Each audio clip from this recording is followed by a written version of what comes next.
Our guest is Jonathan Mooney, who has written a truly, truly wonderful book called The Short Bus, A Journey Beyond Normal. Jonathan, it's a great pleasure to have you here. Oh, it's an honor to be here. Thanks for having me. Oh, it's my honor. Now, I want to tell the folks a little bit about... Actually, I want you to tell the folks about you. Because I guess the first thing that struck me is if we stay with the labels, whatever they are, that society or the institutions that we are involved with give us, we never really realize who we are. We never really become ourselves. And why were you labeled? Well, I was labeled for a variety of different reasons.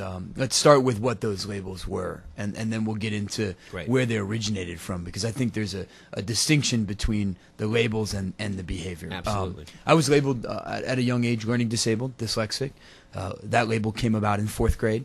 ADHD, or attention deficit disorder, came about in 5th grade. But before those labels even came about, there was a more base and I think cruel conceptualization of myself, and that was as the stupid, crazy, lazy kid. Yeah. You know, at a young age, it was Jonathan can't sit still. He's the bad kid. Chill out with the janitor in the hallway, right? Jonathan can't read well. Go read C-Spot Run in the stupid reading group, you know? I didn't learn to read until I was 12 years old. I dropped out of school for a year in 6th grade. I was told by a high school guidance counselor that I'd flip burgers for a living. I was told by the same guidance counselor that I'd be incarcerated. So a lot of labels in my life, ranging from LD, ADHD, stupid, crazy, lazy, to the person who flips burgers. Unbelievable. And now, of course, you went on to college, to Brown University. You had a 4.0 GPA.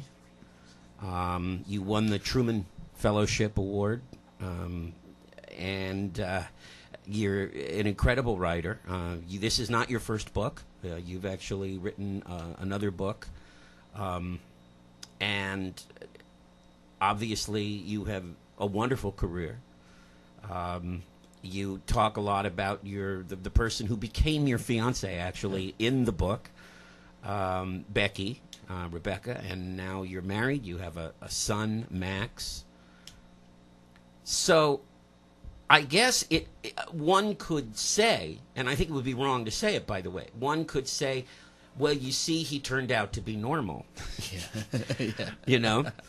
But that's not really what the book's about, and that's not really what you're about, because you met so many extraordinary people. The book is about a journey.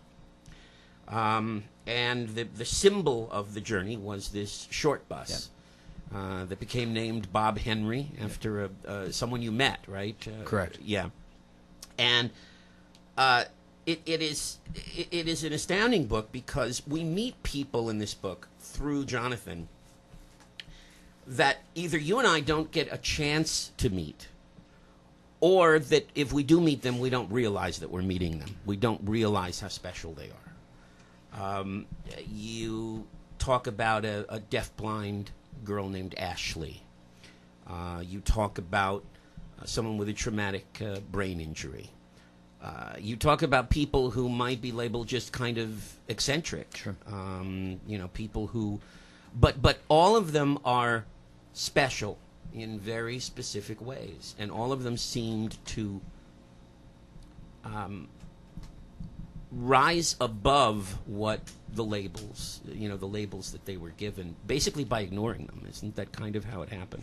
It is. I mean, I think that there's a strategic resistance of normalcy in each and every one of these people who come into this book. And really, the book itself, I think it's important. And my journey and my work is not so much about disability per se, or about labels, but really about the social construct of normalcy in our culture.